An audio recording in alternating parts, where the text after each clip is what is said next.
चुनाव आयोग के ईपीआईसी नंबर फ्रॉड पर बड़ा विवाद। टीएमसी ने दिया 24 घंटे का अल्टीमेटम। पश्चिम बंगाल की मुख्यमंत्री ममता बनर्जी द्वारा ईपीआईसी नंबरों में कथित गड़बड़ी का खुलासा करने के बाद चुनाव आयोग घिरता नजर आ रहा है। तृणमूल कांग्रेस ने चुनाव आयोग को 24 घंटे का अल्टीमेटम दिया था कि इस फ्रॉड को स्वीकार करे और सुधार करे।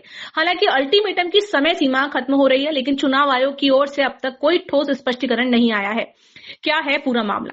ममता बनर्जी ने दावा किया था कि देश भर में कई मतदाताओं के ईपीआईसी नंबर एक जैसे हैं, जबकि चुनाव आयोग के नियमों के मुताबिक प्रत्येक विधानसभा क्षेत्र के लिए नंबर यूनिक होना चाहिए। उन्होंने इसे चुनावी धांधली बताते हुए आरोप लगाया कि भाजपा के पक्ष में चुनाव आयोग काम कर रहा है और उस पर सवाल चुनाव आयोग ने 27 फरवरी को स्पष्टीकरण देते हुए कहा था कि कुछ राज्यों में अल्फा न्यूमेरिक सीरीज के कारण ईपीआईसी नंबर एक जैसे हो सकते हैं, लेकिन इससे फर्जी मतदान संभव नहीं होगा क्योंकि वोटर केवल अपने निर्धारित बूथ पर ही मतदान कर सकता है। इस पर टीएमसी ने चुनाव आयोग की गाइडलाइंस के हवाले से सवाल उठाते हुए कहा कि आयोग की सफाई ही उसके फ्रॉड को उजागर कर रही है।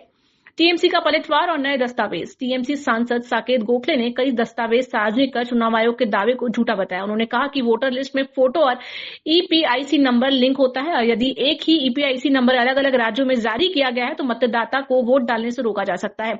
इससे उन वोटर्स को टारगेट किया जा सकता है जो भाजपा के खिलाफ मतदान कर सकते हैं। साकेत गोखले ने कहा कि अगर चुनाव आयोग अपना गुनाह कबूल नहीं करता तो टीएमसी और भी दस्तावेज सामने लाएगी और कानूनी व राजनीतिक लड़ाई लड़ेगी। उन्होंने आरोप लगाया कि ये सुनियोजित साजिश है जिसके विपक्षी दलों के वोटरों को मतदान से रोका जा सकता है। अब देखना यह होगा कि चुनाव आयोग इस मुद्दे पर कोई ठोस जवाब देता है या नहीं और क्या टीएमसी इस मामले को और आगे ले जाएगी। इस विवाद का असर आगामी लोकसभा चुनावों में पड़ सकता है।